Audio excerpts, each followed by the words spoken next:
নমস্কার বন্ধুরা, পাতুরি স্টাইলে ভাপা ইলিশ রেসিপিটি করতে লাগবে কাঁচা লঙ্কা, পোস্ত, সর্ষে, নারকেল কোড়া, দই, কাজু বাদাম, কাঁচা লঙ্কা আর ইলিশ মাছ। সঙ্গে নুন হলুদ তো থাকছেই। নুন হলুদ দিয়ে ভালো করে ইলিশ মাছটা মেখে নিলাম। তারপর এই পেস্টগুলো একে একে দিয়ে ভালো করে মিশিয়ে নেব। বাঙালির প্রিয় ইলিশ ভাপা ও ইলিশ পাতুরি খুব সহজে দুর্দান্ত এই রেসিপিটি একবার করে জানাবেন কেমন লাগলো খেতে। এর মধ্যে কাঁচা তেল দিয়ে আবারও ভালো করে মেখে নিলাম। পাতুরিতে যেহেতু কলাপাতা অবশ্যই লাগে, তাই এই রান্নাটাতে আমি কলাপাতারও ব্যবহার করেছি। কড়াইয়ের মধ্যে অল্প তেল দিয়ে কলাপাতাটা দিয়ে দিলাম। তারপর একে একে ইলিশ মাছগুলো দিয়ে দেব। তারপর মিক্সিতে ধুয়ে নেওয়া মশলার বাকি জলটাও দিয়ে দেব।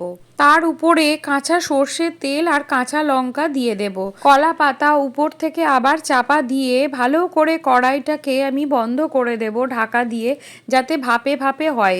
খুব কম আঁচে এটা তৈরি করতে হবে।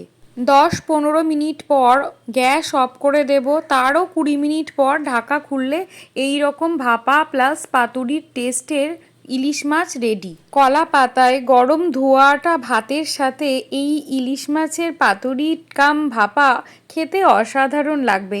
আজকের রেসিপিটা ভালো লাগলে সাবস্ক্রাইব করে পাশে থাকবেন। অনেক অনেক ধন্যবাদ।